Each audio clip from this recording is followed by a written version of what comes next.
बिस्मिल्लाहिर्रहमानिर्रहीम। अस्सलाम वालेकुम नाजरीन। सदीक जान साहब हमारे साथ मौजूद हैं। सदीक जान साहब कैसे हैं? अल्हम्दुलिल्लाह, अल्लाह का शुक्र है। काफ़ी मसरूफ़ होते हैं आप। बस शायद। हुकूमत और अपोजिशन के दरमियान जो मुज़ाकरात हो रहे हैं, जो सारे पाकिस्तान ने देखे, टॉक शोज़ में डिस्कस भी हुआ, असल मुज़ाकरात यही हैं। बिल्कुल नहीं है ये। असल मुज़ाकरात पस पर्दा चल रहे हैं और उन्हीं पस पर्दा मुज़ाकरात की वजह से आप देख रहे हैं कि ये तारीख़ पे तारीख़ आ रही है। और आप एक चीज़ देखें, और वो बहुत अहम है कि आज 2 जनवरी की जो मुलाकात है उससे मुज़ाकरात आगे तहरीक इंसाफ की वजह से गए हैं। अगर आप देखें तो किसकी वजह से जानी चाहिए? हुकूमत की तरफ से। होना क्या चाहिए था कि पीटीआई बाहर निकल के कहती कि हम आए थे तैयारी के साथ और ऐसी की तहसीन की, और देखें ये सीरियस नहीं है, हमने कहा तो उन्होंने ये किया, उन्होंने वो किया, फ़लान किया फ़लान किया। ऐसा नहीं हुआ। मुज़ाकरात आगे गए तहरीक इंसाफ की वजह से, क्योंकि उन्होंने रिटर्न नहीं दिया। और उसकी हिकमत है। ऐसा नहीं है कि ये उनकी कोई ये समझे कि उनकी कोई हिकमत अमली गलत है या उनकी नालायकी है, उनकी नाअहली। ऐसा नहीं है। हिकमत अमली है, नालायकी और नाअहली नहीं है, इस तरह से कहिए। तो पस पर्दा जो चीज़ें चल रही हैं उसकी वजह से ये मामलात अगले हफ्ते तक गए हैं। ख़ान जो है ना, वो ख़ुद कहता है कि माइंड गेम में मुझसे बड़े खिलाड़ी नहीं हैं। आप देखें कि इन्होंने क्या किया कि जो पिछली मुज़ाकरात की तारीख़ थी, आई थिंक 23 को थे, 23 से तारीख़ चली गई 2 जनवरी तक। और ख़ान साहब का फ़ैसला भी 23 दिसंबर से चला गया 6 जनवरी तक। तो ये भी हो सकता है कि ख़ान साहब ने कहा हो कि ज़रा मुज़ाकरात अगले हफ्ते तक लेके जाओ ना, ज़रा देखें तो सही ये अलकादिर वाले में क्या करते हैं। तो ये अलकादिर वाले में कर लें जो करना है। अब ये भी हो सकता है कि अलकादिर वाला भी मामला आगे चला जाए, क्योंकि देखें अलकादिर वाले में ना इमरान खान नहीं फंसा हुआ, ये फंसे हुए हैं। इमरान खान क्यों नहीं फंसा हुआ? आपने उसके ऊपर 250-300 केसेस बनाए हैं, आपने उसको सजाएं दी, एक और सज़ा सही। इमरान खान केस हार जाएगा, कन्विक्ट हो जाएगा अगर अलकादिर में, लेकिन उसका बयान जीत जाएगा। कि वही तो मैं तो पहले दिन से कह रहा था आपको। आज भी जो इमरान खान का ट्वीट है उसमें यही है कि वही फैसला आएगा जो पहले से जिस तरह से फैसले आए हैं। लेकिन अगर इमरान खान बरी हो जाते हैं तो ये सारा निज़ाम कहाँ खड़ा होगा, जिन्होंने 2 साल से कहते हैं कि अलकादिर से बड़ा केस नहीं है, अलकादिर से बड़ा केस नहीं है। और अगर ये इमरान खान को कन्विक्ट करेंगे तो ये पाकिस्तान की तारीख का ये पहला केस होगा। पाकिस्तान की तारीख का ये पहला केस होगा कि जिसमें एक साबिक प्राइम मिनिस्टर को यूनिवर्सिटी बनाने के ऊपर कन्विक्ट किया जाएगा कि उसने सीरत नबी सल्लल्लाहु अलैहि वसल्लम के ऊपर जो यूनिवर्सिटी बनाई उसके ऊपर वो कन्विक्ट हो गई। पाकिस्तान की तारीख क्या, ये दुनिया की तारीख में शायद किसी इस्लामी मुल्क में ये पहली सजा होगी। तो उसके लिए तो विन विन सूरत हाल है, उसके तो कोई मसले नहीं है। आप देखें ना, उसके आप इमरान खान का कैसे मुकाबला कर सकते हैं कि जिस दिन उसको तीसरी सज़ा होनी थी, ये 8 फरवरी के इलेक्शन से पहले, तो इमरान खान आके कोर्ट रूम में कह रहा है सहाफ़ियों को इशारा करके कि तीसरी विकेट आज गिरनी है, आज हैट्रिक होगी, और हंस हंस के कह रहा है। क्या आप उस बंदे का क्या कर सकते हैं जिसको आप अपने तौर पे तो तीसरी सज़ा देने जा रहे हैं? और देखें ये जो इमरान खान साहब के ऊपर केसेस हैं, कत्ल के जो केसेस हैं, देखें इमरान खान साहब के बाकी जितने भी उनके ऊपर केसेस हैं ना, वो ऐसे केसेस, मतलब वो घटिया ज़रूर केसेस थे, वो 2 नंबर केसेस ज़रूर थे, वो जाली केसेस ज़रूर थे, लेकिन उसमें ऐसा नहीं है कि इमरान खान को बहुत मतलब उसके आसाब के ऊपर बड़ा उन्होंने असर किया हो और उसमें देखना पड़े कि इमरान खान के आसाब टूटे हैं या वो खड़ा रहा है। लेकिन 2 केसेस ऐसे हैं, 3 केसेस, एक इद्दत वाला केस, मतलब उससे बेहुदा नीच गलीज केस नहीं हो सकता। मैं असद चौधरी साहब, जब ये शाहरुख अर्जुमंद की अदालत में चल रहा था, जब जज कुदरतुल्लाह ने तो क्योंकि अडयाला में ये ट्रायल किया और वहाँ सज़ा दी, और फिर कुदरतुल्लाह साहब की तरक्की भी हो गई है माशाल्लाह। तो उसके बाद जब इसकी अपील चल रही थी शाहरुख अर्जुमंद साहब की अदालत में, तो एक वकील साहब जो हैं, जो इद्दत केस में इमरान खान के ख़िलाफ़ और बुशरा बीबी साहिबा के ख़िलाफ़ दलाइल दे रहे थे, तो उनके साथ में उनकी फ़ीमेल एसोसिएट्स ठहरी हुई थी 2-3। तो हालांकि हम मीडिया वाले हों, वकील हों, डॉक्टर हों, यहाँ पे ये नहीं होता कि आप कोई इस तरह की गुफ्तगू जो हो रही है तो आपको उसको रिपोर्ट भी करना होता है, उस पर बात भी करनी पड़ती है।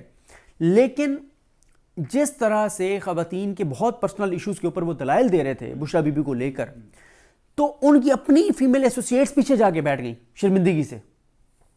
यानी आपने मतलब पाकिस्तान की तारीख में मुझे नहीं पता कि इससे पहले कभी ऐसा केस हुआ है कि इस तरह से घटिया और नीच और गलीज तरीन आपने केस बना के किसी फीमेल के इतने पर्सनल इश्यूज को आपने ओपन कोर्ट में डिस्कस किया हो। और फिर मैं वहां पे मौजूद था जब ऐसा ही है। इस हद तक चीजें की गई कि जी वो फलां गायनी की डॉक्टर्स हैं, उनसे आप कंसल्ट कर लें, आप कमीशन बना दें, ये चीज़ देखें, और ये होता है और वो होता है, और इस तरह की चीज़ें कि उस वकील की जो एंटी इमरान खान और बुशरा बीबी वकील उसकी एसोसिएट्स नहीं खड़ी हो सकी वहां पे। अच्छा, एक वो। दूसरा, जो 302 के इमरान खान के ऊपर केसेस हैं, जैसे ये जिले शाह वाला और इस तरह के, कि आपने उसका बेगुनाह कारकुन भी मार दिया जिले शाह, और एफआईआर भी आपने इमरान खान के ऊपर कर दी। और तीसरा ये अलकादिर वाला केस है कि यार उसका जुर्म बन गया यूनिवर्सिटी बनाना, वो भी सीरत नबी के ऊपर यूनिवर्सिटी बनाना उसका जुर्म बन गया। तो ये वो केसेस हैं जो जाहिर है एक मतलब बड़ी तकलीफ होती है ना कि आप सदीक साहब, मैंने ज़ाहिर गुफ्तगू जो है उसको बढ़ाते हुए आगे एक अहम सवाल आपसे पूछना है सर। लेकिन मुझे ये लग रहा है कि 2-3 सवाल जो है ना आपकी इसी गुफ्तगू से निकल आएंगे, तो हो सकता है वो सवाल फिर आगे चले जाए सर, किसी और वीडियो में हम डिस्कस करें। इमरान खान, आपने ट्वीट का चूंकि तस्करा किया, तो ये ट्वीट इमरान खान खुद करते हैं? वो खुद नहीं करते, मैसेज उनका होता है, और ऐसा नहीं है कि उनकी इजाज़त के बगैर होता है, सवाल ही पैदा नहीं होता। देखें, यानी ट्वीट के अंदर जो कुछ लिखा जाता है वो इमरान खान साहब अप्रूव करते हैं, फिर लिखा जाता है। दो चीज़ें। एक चीज़ यह है कि एक है कि आपने एक आप ऐसा समझिए कि आपका एक प्रिंसिपल स्टांस है, आपका एक बुनियादी असूली फ़ैसला है। वो असूली फ़ैसला क्या है कि आपने इस्टेब्लिशमेंट के ऊपर सोशल मीडिया पे बात करनी है या नहीं करनी। अगर तो ये फैसला हो गया कि आपने नहीं करनी, फिर इमरान खान वहां मीडिया से बात जो मर्जी करें, इमरान खान के ट्विटर अकाउंट से वो ट्वीट नहीं होगा। लेकिन अगर आपका असूली फैसला यह है कि आपने अभी इस्टेब्लिशमेंट को आड़े हाथों लेना ही लेना है, मजीद एग्रेसिव होना है, तो फिर इमरान खान जो मीडिया के साथ भी गुफ्तगू कर रहे हैं वो भी उनके अकाउंट से ट्वीट हो जाएगी।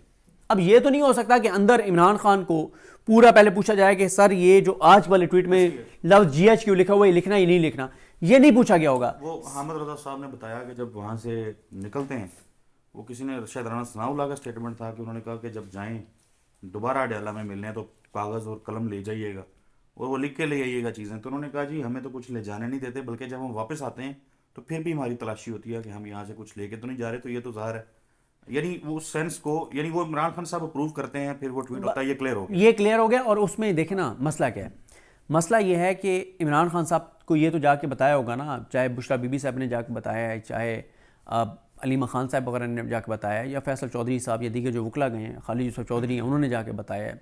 जिसने भी जाके बताया उन्होंने जाके इमरान खान को बताया कि सर 2 दिन से मीडिया पे अंत मचा दी गई है कि इमरान खान चीज़ों पे सरेंडर कर गया, इमरान खान घर पर आ गया क्योंकि हुकूमत मजबूत हो गई है। इमरान खान को कुछ नहीं मिला, ना अदालतों से कुछ मिला है, ना सड़कों से कुछ मिला है, ना पार्लियामेंट से कुछ मिला है, ना कहीं और बात बन रही है। इमरान खान घबरा गया, इमरान खान पीछे हट गया, और इमरान खान इसलिए 8 फरवरी के मामले के ऊपर और 26वीं यानी तरमीम के ऊपर सरेंडर कर दिया है, और ये हुकूमत की बहुत बड़ी फतह है, और पूरा इन्होंने माहौल बना दिया और तासुर दिया जा रहा है कि आप डील चाहते हैं, आप मिन्नतें तरले करें इदारों के। तो वो इमरान खान जो कभी ये इशारतन भी नहीं बर्दाश्त कर सकता कि उसके बारे में आप ये कहें कि जिसने 1.5 साल ये सारा जबर बर्दाश्त कर लिया, अब आप कहें कि वो डील कर रहा है, तो वो फिर इस तरह की गुफ्तगू करेगा कि जाके रिपोर्ट हो ना। और फिर देखें ना, इमरान खान का मसला यह है कि इमरान खान क्यों एग्रेसिव बातें करता है, क्यों एंटी एस्टेब्लिशमेंट बातें करता है। वो इसलिए कि वो मैसेज देता है कि मैं घबराया नहीं हूं, मैं पीछे नहीं हटा। 2 मुतालबा जो PTI के थे 9 मई और 26 नवंबर, क्यों PTI उसका ड्राफ्ट नहीं दे रही? क्या मुमकिन हिकमत हो सकती है इसमें? देखें, एक तो यह है कि मैं आपको एक मुमकिन वजह बता चुका हूँ कि शायद इमरान खान ने कहा कि अभी एक तारीख लो ना, अभी एक तारीख लो कि ज़रा ये देख लेना अलकादिर में क्या करते हैं, ठीक है। और ये भी हो सकता है कि इमरान खान साहब को ये बात नज़र आ रही हो कि 20 जनवरी के जैसे जैसे हम करीब होते चले जाएंगे तो कांपें उतनी टांगती चली जाएंगी और कांपें टांगेंगी और चीज़ें परेशानी बढ़ेगी। और ये भी हो सकता है कि इमरान खान साहब को ये लगता हो कि 20 जनवरी जैसे जैसे करीब आएगा तो हुकूमत की जो बारगेनिंग पोजीशन है वो कमज़ोर होगी और PTI की मजबूत होगी, हुकूमत कमज़ोर होगी, ये निज़ाम कमज़ोर होगा, इनके ऊपर दबाव बढ़ेगा, इनके लिए मुश्किल बढ़ेंगी। तो शायद ये वजह है कि इमरान खान कहते हैं कि ज़रा चीज़ें और 20 जनवरी के करीब जाने दें। क्योंकि देखें ना कि इमरान खान साहब अगर इमरान खान साहब, असद चौधरी साहब थोड़े से भी इमरान खान साहब चीज़ों को नॉर्मलाइज करने की तरफ जा रहे होते और थोड़ा सा अपने मौक़िफ़ में नरमी ला रहे होते तो उनके आज के ट्वीट में लफ्ज़ GH क्यों ना होता, बदतरीन आमरीत ना होती, आर्मी चीफ का जिक्र ना होता और इतनी सख्त बातें ना होती आज के ट्वीट में, आईनी बेंच के बारे में ये अल्फाज ना होते, जिस तरह से उस दिन उन्होंने कहा था कि मुंह काला किया और ये बातें ना होती, मिलिट्री कोर्ट्स के ऊपर ये स्टांस ना होता। इसका मतलब यह है कि वो पीछे नहीं हट रहा और उसका ये कॉन्फिडेंस है कि अवाम पहले मेरे साथ खड़ी हुई है, पाकिस्तान इनसे चल नहीं रहा, इन्वेस्टमेंट आ नहीं रही, लोग यहाँ से कारोबार बंद करके बाहर जा रहे हैं, लोग यहाँ से डंकियाँ लगा के जा रहे हैं, लोग खुदकुशियाँ कर रहे हैं, इनकी सारे इस निज़ाम और इनके इन पॉलिसीज़ की वजह से और सारी चीज़ों की वजह से दहशतगर्दी इनसे कंट्रोल नहीं हो रही, वो बढ़ गई है। दुनिया के किसी मुल्क से इनको कोई सपोर्ट नहीं मिल रही और दूसरी तरफ से इंटरनेशनली इनके ऊपर प्रेशर बढ़ रहा है। अमेरिका में अब चीज़ें वो नहीं होंगी, अब तो इमरान खान साहब का कैटेगोरिकल मौका भी आ गया। एक चीज़ और अर्ज़ कर दूँ, दूसरा जो है ना, ये इमरान खान साहब जो इन दो चीज़ों से पीछे हटे हैं ना, 8 फरवरी और 26 मई तरमीम, मेरा उसमें ख्याल यह है कि यही मेरा सवाल था। नवाज शरीफ साहब जो हैं वो नारा लगाते हैं वोट को इज्जत दो, और फिर वो बाजवा साहब को ज़्यादा इज्जत देते हुए नुकरे लग जाते हैं। इमरान खान 8 फरवरी ज़ाहिर है इससे बड़ा तो कोई इशू भी नहीं हुआ। 26 नवंबर बिलाशुबा जिस तरीके से जो कुछ हुआ शहर इक़्तिदार में, लेकिन 8 फरवरी जब अवाम का मैंडेट चोरी हुआ, वोट जो है वो चोरी हुआ और नतायज सारे बदल दिए और एक ऐसी हुकूमत आ गई जो जीती नहीं है, तो फिर क्या फ़र्क है इमरान में और नवाज शरीफ में? दोनों ने काम तो एक ही किए। नवाज शरीफ ने, इमरान खान ने ये नहीं कहा कि मैं 8 फरवरी के इंतखाबात को एक्सेप्ट कर लेता हूँ। इमरान खान ने ये नहीं कहा कि 8 फरवरी को हमारा मैंडेट चोरी नहीं हुआ। इमरान खान ने ये नहीं कहा कि मैं 8 फरवरी को धांधली करने वालों से हाथ मिला लेता हूँ। इमरान खान ने ये नहीं कहा कि मैं इनके साथ बैठ जाता हूँ। ना इमरान खान को उनकी ज़रूरत है, ना इमरान खान ने पाकिस्तान से बाहर जाना है। पहले आ जाए मियाँ नवाज शरीफ ने जो कुछ किया था। मियाँ नवाज शरीफ का मसला ये था कि वो करप्शन में सरतपा घिरा हुआ था, वो पूरा उसका सियासी जिस्म जो है वो स्याह था करप्शन और लूट मार से और केसेस से और बड़े जानदार केसेस से, और पाकिस्तान से बाहर भी उसने जाना था और उसने डील भी लेनी थी, उसने NRO भी लेना था, उसने केस भी माफ़ कराने थे, करप्शन लूट मार भी माफ़ करवानी थी और उसने बाहर से पैसा भी पाकिस्तान नहीं लाना था, वो पैसा भी जो यहाँ से बाहर भेजा वो वहाँ पे बचाना था। इमरान खान के ये मसाइल नहीं हैं। अब इमरान खान ने क्यों वक्ती तौर पे 8 फरवरी से पीछे हटे हैं, मुझे जहाँ तक लगता है वो ये है कि अब ये बड़ी क्लैरिटी है कि मामलात नए इलेक्शन की तरफ जाने चाहिए। और मैं आपको एक चीज़ और बता देता हूँ कि महमूद खान अचकज़ई साहब जो है ना, उनका वो क्यों नहीं आपको इन टॉक्स में नज़र आ रहे, वो क्यों नहीं मुज़ाकराती टीम का हिस्सा। महमूद खान अचकज़ई साहब ये समझते हैं कि हमें ना तो 8 फरवरी पे बात करनी चाहिए, ना 26 आईनी तरमीम पे बात करनी चाहिए, ना हमें 9 मई पे बात करनी चाहिए, ना हमें 26 नवंबर पे बात करनी चाहिए। हमारा यकनुकती एजेंडा हो कि भाई हुकूमत कब छोड़ रहे हो, इलेक्शन की तारीख दो, हमें हुकूमत गिराने की जदोजहद करनी चाहिए। इस वीडियो का आखिरी सवाल मैं कर लेता हूँ आपसे। नून लीग की हुकूमत आ गई, 16 महीने इक़्तिदार में रहे, उसके बाद दोबारा जैसा तैसा ये हुआ, 8 फरवरी के बाद उनकी हुकूमत बनी। 2018 में इलेक्शन चोरी का ज़ाहिर एलिगेशन उनकी जानिब से था, RTS को बिठा दिया, ये कर दिया, वो कर दिया। उन्होंने अभी तक कोई हुकूमत में आने के बाद भी उसके ऊपर कोई कमीशन नहीं बनाया कि आया वो इंतखाबात चोरी हुए थे या नहीं हुए थे। सो आप क्या समझते हैं कि इमरान खान अगर वो खुद या उनकी जमात इक़्तिदार में आ जाती है मुस्तकबिल में, तो वो ये जो 8 फरवरी को पाकिस्तान में हुआ था इसका ऑडिट करवाएंगे? मेरा ख्याल है कि आप अगली वीडियो का आगाज़ यहाँ से करें, क्योंकि इस पर ज़रा बात लंबी करनी है। अगर अभी कहते हैं तो अभी कर लेते हैं। जी आप क्या ही करें। देखें, इमरान खान साहब ने एक बड़ी मुश्किल सूरत हाल में फंस गए हैं। एक तरफ मुल्क है, 25 करोड़ लोग हैं, दूसरी तरफ जबर जो कुछ उनके साथ ज़्यादतियाँ हुई हैं, नाइंसाफ़ियाँ हुई हैं वो हैं, और जो कुछ 2.5 साल में हुआ है वो सब कुछ है। इमरान खान ने अब मुश्किल फ़ैसला लेना है। मैं आपको बता चुका हूँ, मैं अपनी वीडियोज़ में बता चुका हूँ, आपको क्या बताना है, आप तो उस मुलाकात में ख़ुद मौजूद थे जब हमें बताया गया कि इमरान खान साहब को जो लास्ट मीटिंग थी मुज़ाकराती कमेटी के साथ उनकी अडयाला में, तो उनको उसमें क्या कहा गया, उनको कहा गया कि खान साहब इस वक्त मुल्क स्टेक के ऊपर है, मुल्क की बका और सलामती स्टेक के ऊपर है। जिस तरह से हमारे एटमी प्रोग्राम के ऊपर सवालात उठ रहे हैं, जो हमारी मुआशी सूरत हाल हो गई है, हाँ मिसाइल प्रोग्राम के ऊपर, जो हमारे अंदर दहशतगर्दी के जो पाकिस्तान के अंदर हालात हो गए हैं, 2024 ने रिकॉर्ड तोड़ दिए पिछले 10 साल के, इतने हमारे जवान शहीद हुए हैं। बॉर्डर्स आप देख लें, हमारे अफगानिस्तान के साथ मामला कितने गड़बड़ हो गए हैं, हमारे ईरान के साथ तल्लुकात कहाँ हैं, भारत के साथ हमारी सिचुएशन क्या है, फिर चाइना के साथ हमारे तल्लुकात कहाँ पे आ गए हैं, हमारी इंडस्ट्री बैठ गई है, मिलें बंद हो गई हैं, फैक्ट्रियाँ बंद हो गई हैं, बिजली के रेट जहाँ पे पहुँच गए हैं, रोज़गार ख़त्म हो गए हैं, नौजवानों को मुल्क का मुस्तकबिल तारीख नज़र आता है, अंधेरा नज़र आता है। दूसरी तरफ ये निज़ाम जो है वो आपसे नफ़रत और आपसे लड़ाई में किसी भी हद तक जाने को तैयार है। तो अब मुल्क आपने बचाना है, अब ये जिम्मेदारी आपके ऊपर है, आपने फैसला करना है। और उसके बाद, उसी मुलाकात के बाद इमरान खान बाहर पैगाम भिजवाते हैं कि मैं अपने साथ होने वाली जुल्म नाइंसाफ़ी सारी माफ़ करता हूँ। अब देखें, एक है ये फैसला आप इमरान खान को करना है कि वो बाहर आकर क्या करते हैं। जैसे उनको हुकूमत मिलती है, क्योंकि पीटीआई को हुकूमत तो आपको देनी पड़ेगी, इसके अलावा आपके पास चारा नहीं है। आप उल्टे हों सीधे हों, आपको पसंद हो ना हो, जो मर्जी हो जाए, जब तक आप इमरान खान को हुकूमत नहीं देंगे मुल्क आगे नहीं चल सकता। ये बात तो है तय। जब इमरान खान के पास हुकूमत आ जाएगी, अब है इमरान खान पे डिपेंड करता कि इमरान खान पहले क्या करेंगे। पहले वो ये चाहेंगे कि फौरी तौर पे वो मईशत की बहाली की तरफ जाएं, वो हेल्थ कार्ड पंजाब में बहाल करें, वो एहसास प्रोग्राम बहाल करें, वो लोगों के लिए आसानियाँ करें, वो दहशतगर्दी के ख़ात्मे के लिए चीज़ करें, वो बलूचिस्तान जाएं और बलूचिस्तान वालों को कहें कि भाई आपकी महरूमियाँ मेरे सामने हैं, हम चीज़ों को बेहतर करेंगे, आप मुझे टाइम दें। वो केपीके में जाएं, पश्तूनों के पास जाएं, पठानों के पास जाएं जो ऑलरेडी उनके साथ हैं, वो जीबी वालों से बात करें, वो एजे के वालों से बात करें, वो पूरे पाकिस्तान के लोगों से बात करें, वो उन तमाम चीज़ों पर जो पाकिस्तान के अंदर इस वक्त जो फौरी तौर पे इमरजेंसी नाफिज करनी चाहिए जिन चीज़ों के ऊपर, उसके ऊपर करेंगे। या वो कहेंगे कि अब मैं आ गया हूँ, चलो जी आप हिसाब शुरू करते हैं, आएँ जी अप्रैल 2022 से शुरू करते हैं, आएँ जी 25 मई 2022 पे आएँ कि उस वक्त क्या किया, 9 मई 2023 पे आएँ। इमरान खान इस चीज़ पे पहले जाएंगे या उस चीज़ को पहले देखेंगे, ये फैसला अब इमरान खान ने करना है और ये फैसला इमरान खान को ही करने देना चाहिए।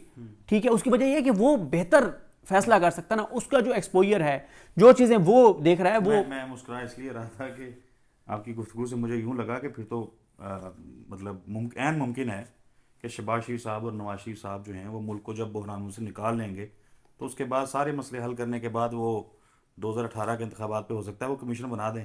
अच्छा, हम ऐसे ही खाम खा उनको जो है वो तनकीद देखें करते हैं कि वो देखें इमरान खान साहब ना, पहली बात तो यह है कि नून लीग ने इक़्तिदार में आके ना और कंप्रोमाइज़ कर लिया ना, और कंप्रोमाइज़ उन्होंने ये कर लिए कि ना उन्होंने मुल्क की मईशत को ठीक किया, ना उन्होंने मुल्क के लिए कोई बेहतरी की, ना उन चीज़ों पे एहतसाब किया। उन्होंने तो दोनों काम नहीं किया ना। इमरान खान कम से कम एक काम तो उसमें से करेगा ना। और दूसरी बात यह असद चौधरी साहब के कुछ चीज़ें ऐसी जिसके ऊपर इमरान खान कंप्रोमाइज़ नहीं करेगा। 26 नवंबर के ऊपर कंप्रोमाइज़ नहीं करेगा, अरशद शरीफ साहब के ऊपर कंप्रोमाइज़ नहीं करेगा, ज़िले शाह के ऊपर कंप्रोमाइज़ नहीं करेगा, 9 मई के ऊपर कंप्रोमाइज़ नहीं करेगा। कुछ चीज़ों पर इमरान खान कंप्रोमाइज़ नहीं करेगा। अगर उन चीज़ों पर इमरान खान कंप्रोमाइज़ करेगा तो इमरान खान को बहुत ज़्यादा नुकसान होगा सियासी तौर पर। लेकिन अब तरजीहात इमरान खान ने खुद सेट करनी है।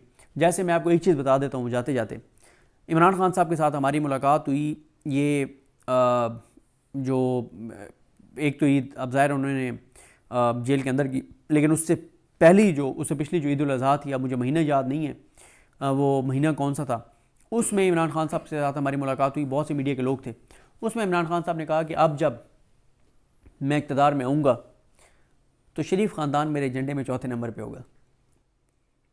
पहले 3 एजेंडे उन्होंने बताए थे, वो फिर कभी फिर उस पर बात करेंगे। उन्होंने कहा है कि अब मुझे पता चला है कि ये तो बहुत आप पीछे। इस वीडियो में भी ज़ाहिर है जो नाज़रीन देख रहे हैं और इससे पिछली वीडियो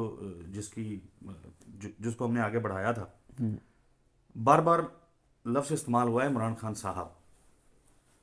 तो वो जो इरफान सिद्दीकी साहब ने एक जॉइंट स्टेटमेंट पढ़ा है वो भी उसमें मतलब एक तो ज़ाहिर पाकिस्तान में उस तरीके से टेलीविज़न स्क्रीनों के ऊपर भी हम देखें तो इमरान खान साहब तो एक मुश्किल चीज़ है। इमरान खान कहना भी जो है वो उसका भी बुरा मनाया जाता था, बानी तहरीक इंसाफ या एतजाज़, बल्कि शुरू में मुझे याद है कि हम लोग कहते थे एतजाज़ एहसन के हमसाए या जमान पार के रहायशी।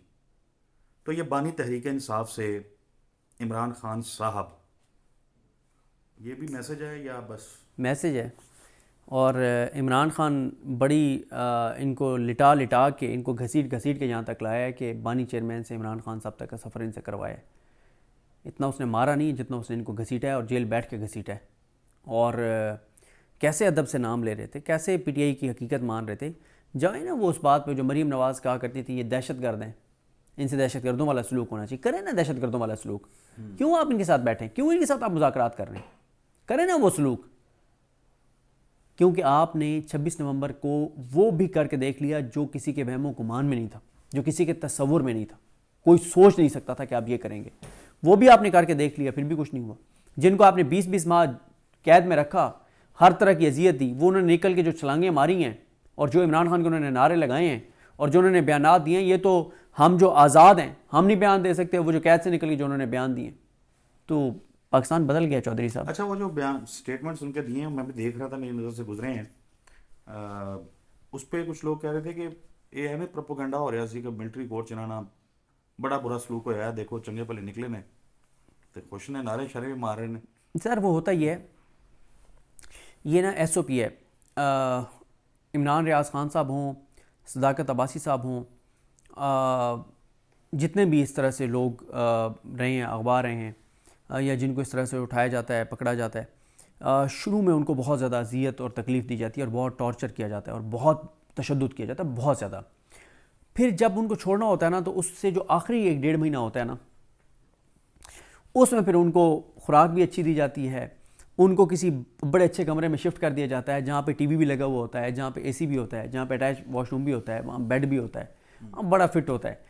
तो वो भी जब ज़ाहिर है एक अंधेरे कमरे से इतना अरसा रहने के बाद जब अचानक एक अच्छे कमरे में आते हैं तो उन्हें भी महसूस होता है कि यार चलो अल्लाह ताला ने करम किया है।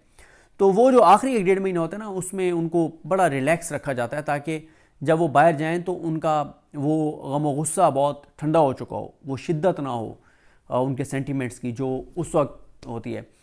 फिर जब आप सुनेंगे ना सदाकत अब्बासी साहब वगैरह से, क्योंकि अगर आप टॉप 10 की बात करें ना जिन पे सबसे ज़्यादा तशद्दुद हुआ है, तो मेरा ख्याल है टॉप 10 का टॉप 3 में सदाकत अब्बासी साहब होंगे। तो तरीका यही होता है उधर के, एक टीम आती है टॉर्चर करने वाली, एक टीम आती है मरहम लेके, और वो ये कहते हैं ओ यार देख तो कोई नहीं रहा, ये लो यार ये मरहम है, ये लगा लो यार, बड़ा हम तो खुद इमरान खान के फ़ैन हैं, मेरे तो पूरा ख़ानदान आपको सुनता रहा है, आप जब आप TV पे आते थे और ये वो। तो ये इस तरह से तरीका होता है। जब छोड़ना होता है तो फिर आखिरी 1-1.5 महीना अच्छे माहौल में। मुज़ाकरात हो रहे हैं, बुशरा बीबी के हवाले से भी आती हैं चीज़ें कि बुशरा बीबी मामला देख रही हैं, शाह महमूद कुरैशी साहब जो हैं लाहौर में जो कि कैद हैं, तो इनका भी कोई रोल आपको नज़र आ रहा है या बस इधर ही खान साहब खुद कर रहे हैं? या देखिए बिल्कुल हो सकता है, क्योंकि इस वक्त मैं शायद ये जैगम खान साहब ने शायद ये बात की थी, मैंने TV पे किसी को सुना, शायद जैगम खान साहब ने की थी और उन्होंने बड़ी खूबसूरत बात की थी। जब ये बात हो रही थी कि इमरान खान की गारंटी कौन दे, कौन इमरान खान की गारंटी दे, मतलब सऊदी अरब दे, UAE दे, कतर दे, कौन दे? उन्होंने कहा किसी और मुल्क, किसी और की गारंटी की ज़रूरत नहीं है, बुशरा बीबी से गारंटी ले लें। यानी आप बुशरा बीबी से बात करें, बुशरा बीबी इमरान खान से बात करें, और जो बात बुशरा बीबी कर देंगी तो वो गारंटी मान जाएगा। नहीं, वो क्यों? क्योंकि ज़ाहिर है इमरान खान उन पे एतमाद करते हैं ना कि वो इमरान खान को धोखा नहीं देंगी, सिंसेरिटी के साथ उनके साथ खड़ी हुई हैं। जब वो इमरान खान को किसी बात पे कायल कर लेंगी और इधर भी बात हो जाएगी, और जब वो एक बात कह देंगी कि इमरान खान ने ये कह दिया कि मैं ये मुल्क के लिए माफ़ कर रहा हूँ, इस पर नहीं करूँगा, तो वो सबसे बड़ी गारंटी है। तो ज़ाहिर है इस वक्त बुशरा बीबी बिल्कुल मुमकिन मुमकिन तौर पर वो हो सकता है कि वो बातचीत कर रही हूँ, और क्योंकि इस वक्त इमरान खान के साथ जो सबसे मुखलिस अगर 2-3 लोग हैं, उनमें से एक बुशरा बीबी हैं, अलीमा खान साहब हैं, उज़मा खान हैं, नौरीन खान हैं, जो और जो हसन न्याज़ी की वालिद हैं। तो इस वक्त सबसे सिंसियर इमरान खान के साथ सबसे ज़्यादा वो हैं। ऐसा नहीं है कि इमरान खान के कारकुन इमरान खान के साथ सिंसियर नहीं है, पाकिस्तान के लोग उसके साथ सिंसियर नहीं हैं, उनकी पार्टी के अंदर सैकड़ों MNAs MPAs के उम्मीदवार वो नहीं हैं। मैं कंपेयर इनको, बुशरा बीबी को, अलीमा खान को कर रहा हूँ जो PTI के 5 फैसला साज हैं उनके साथ। वो कौन से दोबारा रिपीट कर रहे हैं? 5 फैसला साज हैं, अली मीन गंडापुर साहब, बेस्टर गौहर साहब, सलमान अकरम राजा साहब, उमर अयूब साहब और शिबली फराज साहब। इन 5 से ज़्यादा मुखलिस अगर इमरान खान के साथ कोई है तो वो इमरान खान की बहन है और उनकी बीवी है। मौला खैर करे जी। सदीक साहब बहुत शुक्रिया आपके कीमती वक्त के लिए। नाज़रीन, गुफ्तगू आपने मुलाहिज़ा की, अगली वीडियो में मुलाकात होगी, तब तक के लिए हमें इजाज़त दीजिए। अल्लाह हाफिज़।